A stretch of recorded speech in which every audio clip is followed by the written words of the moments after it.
राधे कृष्णा। आपका अपना channel astro ज्योति में आपका स्वागत है।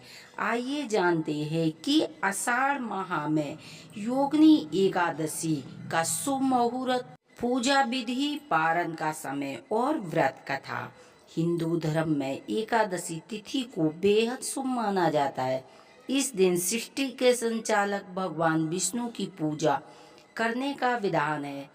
मान्यता है कि पूजा के प्रभाव से साधक के समस्त दुखों का अंत हो जाता है और उसके जीवन में खुशियां वास करती हैं। पंचांग के मुताबिक हर माह के कृष्ण और शुक्ल पक्ष की 11 तिथि को एकादशी व्रत रखा जाता है।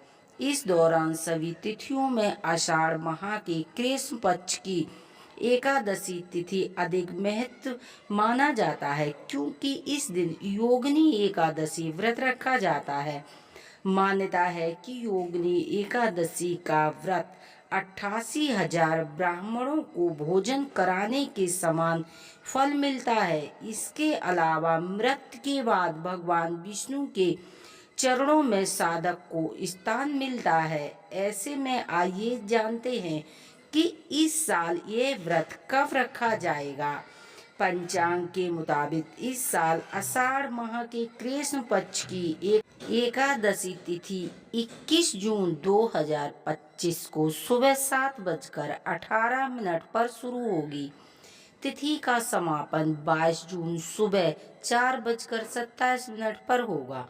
उदया तिथि के अनुसार 21 जून 2025 को योगिनी एकादशी का व्रत रखा जाएगा।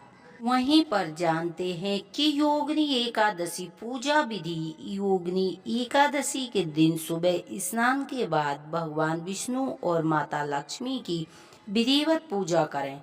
भगवान को फल फूल अर्पित करें, श्रद्धा के साथ उनकी आरती करें। जो भक्त योगिनी एकादशी का व्रत रखते हैं उनके समस्त पाप मिट जाते हैं। योगिनी एकादशी का व्रत करने से व्यक्ति को मृत्यु के बाद नरक के कष्टों से मुक्ति मिलती है। इस व्रत को करने वाले भक्तों को यमदूतों के बजाय देवदूत आकर स्वर्ग की ओर ले जाते हैं। योगिनी एकादशी के व्रत और भगवान विष्णु की कृपा से मोक्ष की प्राप्ति होती है। इस व्रत के पुण्य से व्यक्ति को 18,000 ब्राह्मणों को भोजन कराने जितना पुण्य प्राप्त होता है, जिससे उनका जीवन धन्य हो जाता है और उन्हें स्वर्ग में सम्मान स्नान मिलता है। योगिनी एकादशी व्रत कथा। प्राचीन समय में अलकापुरी नगरी में एक राजा कुबेर के महल में हेम नामक एक माली रहता था। उसका काम भगवान शिव की पूजा के लिए मानसरोवर से फूल लाना था।